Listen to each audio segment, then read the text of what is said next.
This video is just to re-emphasize on what I've been preaching about in most of my videos and articles regarding Peugeot engines with timing belts and generally auxiliary belt as well. Since all Peugeot vehicles have um, belts that drives the alternator, the power steering pump, depending on models anyway. Anyway, the ones I'm referring to is the auxiliary belt, but let's just focus on timing belt, including auxiliary belt in fact. Like you know, I always preach people should not wait till this belt cut, break, slip up before they change them. So this message, I received it today for someone, and so the engine is shorting oil, but after timing cut, replace the top gasket. Car is smoking heavily, white smoke. I'm planning to change the engine once I have money due to oil shortage and excessive smoke. I always tell people, just because you think maybe in the past your timing belt cut or zero belt slip or damage and enter your timing chamber and wreck the valves, and you were able to replace the valve, change the head gasket or whatever, and the engine came back to life. Just because it happened like that in the past does not mean the second time it will happen. It will not damage your engine for good. Same way, you probably been hearing people say, oh, it's just a question of changing the valves. Some don't even bother change valve, they will just go and straighten it. Most times they don't straighten it well, which will make the engine noisy and the rest. So just because some other person did not lose the engine does not mean if you leave yours to wait for it to happen, you will not lose yours. Just like what happened to this person.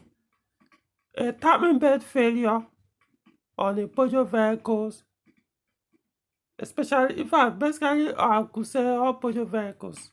I can't say about the ZDJL. It's possible that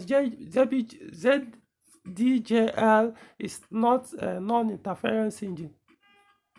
But as far as I'm concerned, any modern Peugeot vehicle, or let's put it in a different way, any Peugeot vehicle produced from the late 90s till at least up to 2010 with timing belt, they are all interference engines. So a failure of your timing belt or failure of auxiliary belt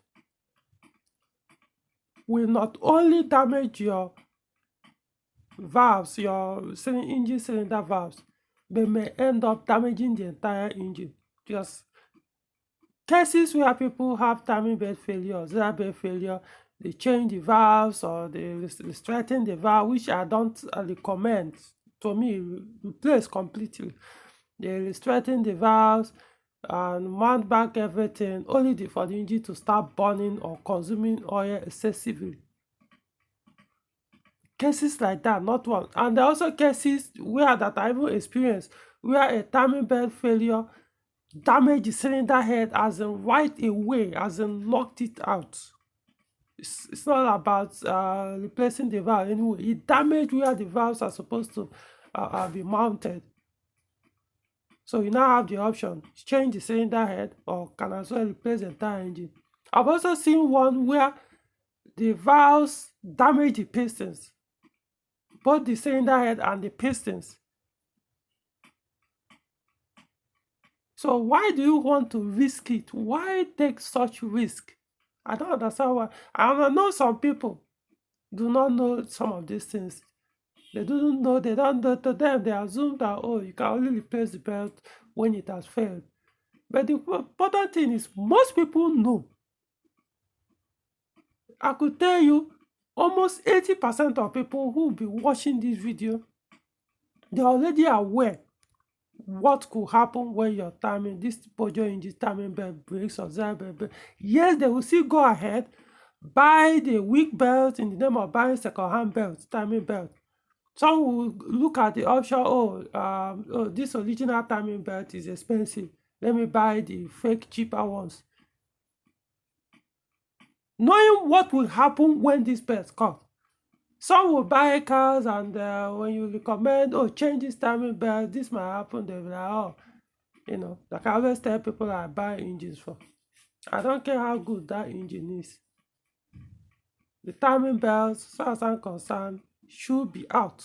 No matter how new the timing belt looks. The only places might like, okay, maybe it's like when you are talking about the ESV6 engines. I mean, the timing belts hardly fails. But for me, my own personal cars, I change them. I don't care. But I'm yet to come across one that is own failed. So it might make sense to say, okay, I might maybe use it for a while before I replace it. But for me, as far as my own personal car, if anything that will make me change my engine, I don't even wait. All the ones I purchase, as I'm buying them, I'm changing the belt. Like I said, I don't care how Tokumbo you old their engines are or those belts are. I'm changing them. And when they are due, I also change them. That's how I've been doing.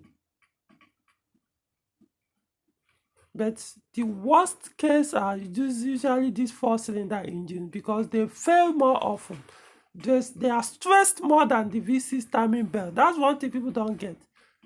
If you want a four-cylinder engine, good and fine. But understand, for it to be able to gain power, push it hard, to gain some meaningful speed. I'm talking about vehicle speed. You are stressing the timing. If it's belt, you are stressing that belt because the car has to go up a very high RPM. That's why all these THP engines and the rest that are turbocharged engines, Peugeot use timing chain. At least they won't be stressed as the belt will be. The V6 engines, because the engine can actually pull, the belt is longer, there are more cylinders, so the engine doesn't stress as much as the smaller four-cylinder engines. So that's why the four-cylinder don't last. Even Peugeot recommend change them much lower than the duration of that of the V6 because it's the same quality of material they use in producing both the longer V6 belt and the shorter four-cylinder belts, engine belts. However, the four-cylinder ones don't last as long as the V6 ones because one is stress itself more than the other. So that's why they had to reduce the change interval. But people still risk it, even no matter what I say.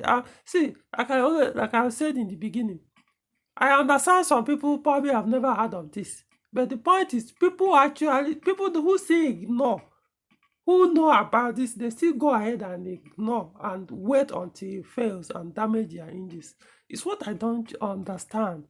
I just tell people, even if you can't afford to buy that original belt, is it not better you pack the car? When you can afford it, you buy and save your engine. How much does it cost now to buy a 10 liter of fuel in Nigeria? If you save it if you add about 20 liters of fuel of money or buying black market, you can also buy you the original timing belt. So why not just park the car for the next 5 days or so, save up that money, use public transport? Will it kill you? If you don't have a car, won't you survive in Nigeria? Save up that money and add it up so now you are done with that particular side of the engine and protect your engine. Because you can always say that. So you see people always look at this. There are so many fake timing belts now, especially new ones in Nigeria. So many because of the increase of foreign exchange. So there are so many quality of belts now in the market, including the ones, even Deco. Now Deco have fake in Nigeria. People who don't know, I actually pity you. All it takes is to go online and check the price of Deco belts, of TU engine, EW engine, and even ES engine. The same thing with Gates. Check those things and check other brands. Even Bosch, they all have it. Check their prices. I'm not talking about even the one people that do wholesale. Go and check the prices, the quality ones online. Then check what they sell in Nigeria.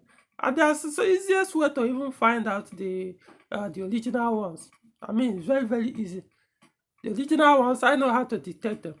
So I'm talking about Deco specifically.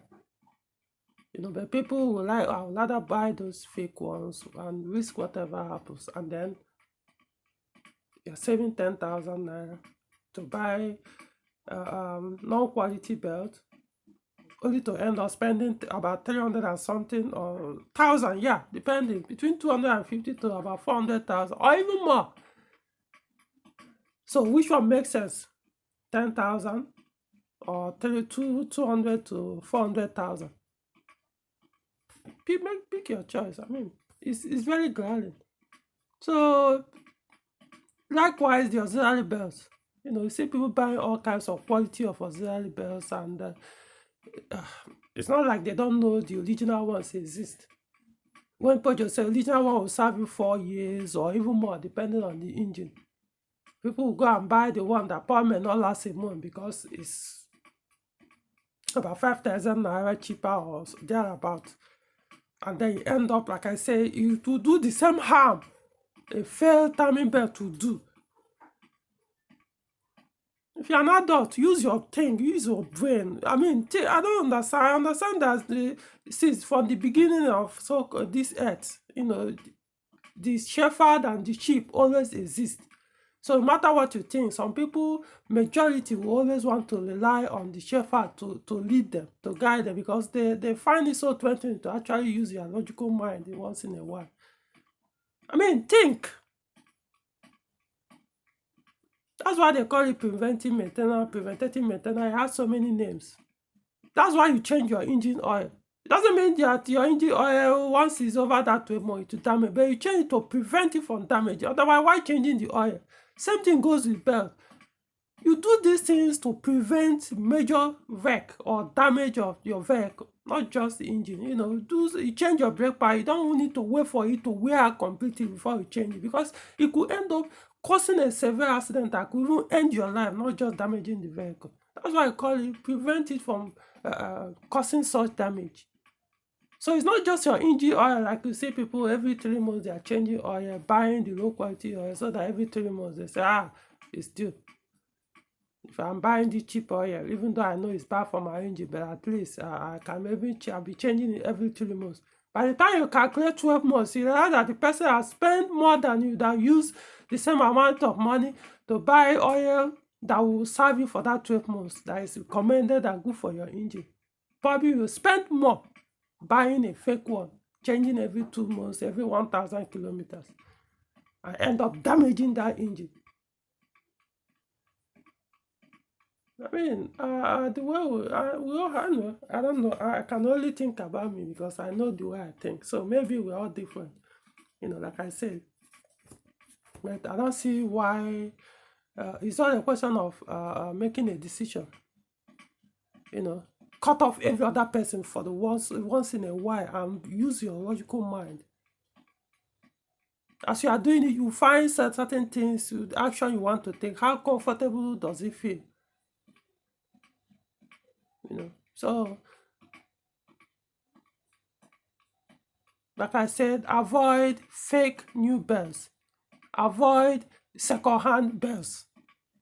Whether the auxiliary belt or new belt, avoid them. They might look very new, or so it's just a question of time they will break, because they do expire, just like tires. Tires, once they expire, they might look very new. All you need to see, speed them, push the car very hard, and once it becomes hot, it will explode.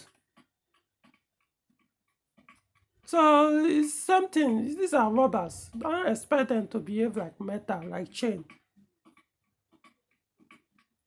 Sometimes it's not just about it. Sometimes if there's an oil leak on the timing chamber, it touches the belt, depending on how bad it soaked the belt. You can as well remove it, even if the belt is not that old.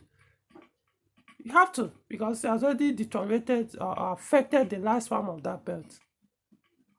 If you don't want to avoid any Peugeot vehicle that has timing belts, then go and buy ones with EP6 engine.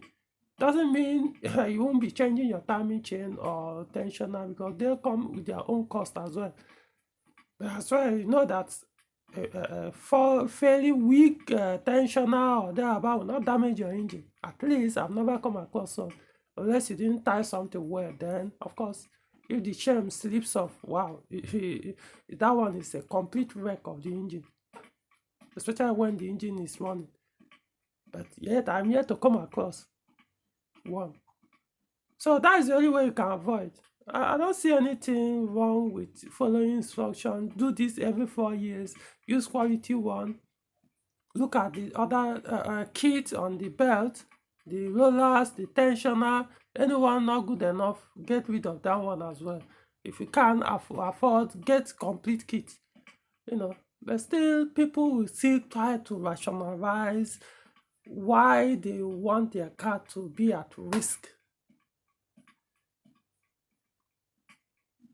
It's not about who is the richest, because it's not a question of enter where people doing. You could see how people go to various gathering. You see how people spend money in the name of donation or all those things just to impress. They blow up money, yet what they own, I'm not stopping you from being charitable person. But most times we don't actually do it with our heart. We do it just to impress. But then you come out and complain there's no money. Why you are ready to risk your vehicle and your life too, or maybe your family's life? Because if you put a fake tire or a bad tire and your family is in the vehicle and you are on a high speed, you are traveling and something happens on that distance, what do you think is going to happen? It's not just you anymore. With you or your children, your wife, everybody might perish because you are trying to be, I don't know, because it's not about being stingy. You're not using your head. Same thing happens, you use a fake timing belt or use a wrong one, or you choose not to change it. You travel with your family and in the process in a no man's land where a very risky road that you could be attacked. Robbers can attack you or even end up killing you guys. And they cut the belt, damage you and wreck your engine. What happens? You are the one that caused it. Whether you choose not to change it, or you chose to put the wrong belt, or chose to put a fake one, or whatever, you made that choice. So it's not just, yeah, I'm not saying the robbers should not be blamed. People who come and go after people's property or to steal or kill those people should not be blamed. But you put yourself in that position.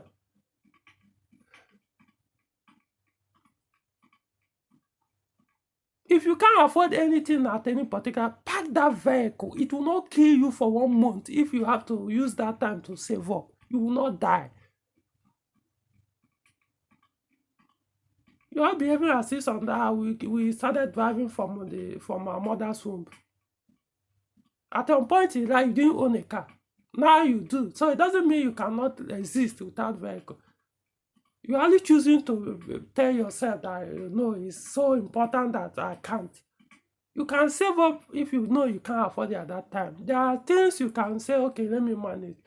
But there are sensitive, important parts of vehicle that you just have to deal with it if you want that vehicle not to create more drain on your wallet, on your savings or whatever. Or even put you and your family at risk. A very dangerous one, not just, I don't see any man that will take his family out in a lonely no man's land only for have them, every one of them, stranded there at the mercy of whatever bad animals that could kill human beings or people that could come there and I don't know. I don't want to say some certain things. People will look like, oh, you're looking at only bad things. But these are things that happen. It's not like I'm being imagining things. They do happen. It's only if you live to tell your stories, then people will take a lesson from that. So don't put yourself in that harm's way. Do the best you can. I know there are so many things going wrong, economy, this and that. But there are ones that you just have to check your priorities. These are things you have to leave behind, cut off, and focus on the main thing that keeps you. I don't know. So do your best.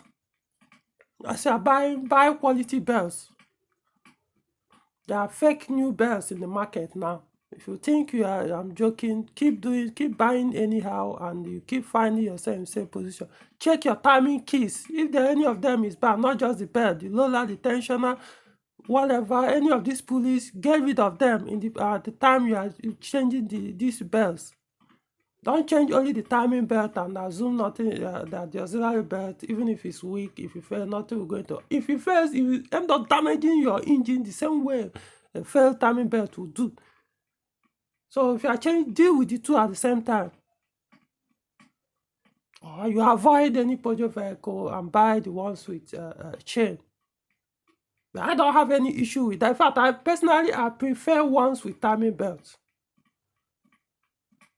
I prefer one because, I mean, how many years have I been driving any of them? I don't even, for once, even think, oh, what could happen? Because I know what I put in there, and I know once they are due, I get rid of them and put another new one. I'll move on. Anyway, you have your own choice to make. If you choose better for you, well, if you don't, good for you as well.